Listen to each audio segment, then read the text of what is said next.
सटाणा शहरातील चौगावबर्डी आदिवासी वस्तीत भगवान वीर एकलव्य जयंती मोठ्या उत्साहात साजरी करण्यात आली। यावेळी नगरसेविका जयश्रीताई गरुड यांच्या वतीने वस्तीसाठी उपलब्ध करून देण्यात आलेल्या पाणी टँकरचे मान्यवरांच्या उपस्थितीत अनावरण करण्यात आले। प्रभाग क्रमांक 2 मधील चौगावबर्डी येथे वीर एकलव्य मित्रमंडळ व रॉबिनहुड ग्रुप यांच्या संयुक्त विद्यमाने वसुंधरा इंटरनॅशनल फाउंडेशनच्या माध्यमातून जयंती उत्सवाचे भव्य आयोजन करण्यात आले होते। कार्यक्रमाची सुरुवात शहरातील शिवतीर्थ परिसरात छत्रपती शिवाजी महाराजांना अभिवादन करून करण्यात आली।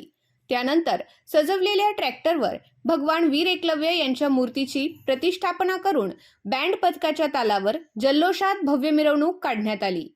मिरवणुकीदरम्यान खालची बर्डी व वरची बर्डी या दोन्ही ठिकाणी भगवान एकलव्य यांच्या प्रतिमेचे विधिवत पूजन करण्यात आले। परिसरात ढोल ताशांच्या गजरात आणि घोषणांनी वातावरण दणाणून गेले होते। स्थानिक नागरिक, युवक युवती व महिलांचा उत्स्फूर्त सहभाग लाभला। याच प्रसंगी नगरसेविका जयश्रीताई गरुड यांच्या माध्यमातून वस्तीसाठी देण्यात आलेल्या पाणी टँकरचे अनावरण करण्यात आले। आदिवासी वस्तीत पाण्याची समस्या लक्षात घेऊन हा टँकर उपलब्ध करून देण्यात आल्याचे यावेळी सांगण्यात आले। या उपक्रमामुळे स्थानिक नागरिकांमध्ये समाधान व्यक्त करण्यात आले। कार्यक्रमास नगराध्यक्ष हर्षदा पाटील, शिवसेना गटनेते राहुल पाटील, नगरसेविका जयश्री गरुड, सामाजिक कार्यकर्ते सुनील महाजन आदींसह विविध पदाधिकारी व नागरिक मोठ्या संख्येने उपस्थित होते।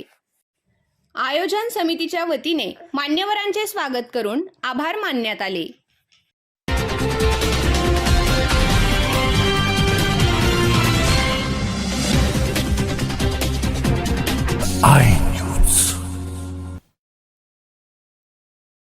आपल्या आय न्यूज चॅनलला सबस्क्राईब करण्यासाठी बेल आयकॉनला क्लिक करा आणि बातम्या वाचण्यासाठी प्ले स्टोअरवरून आय न्यूज ॲप डाउनलोड करा।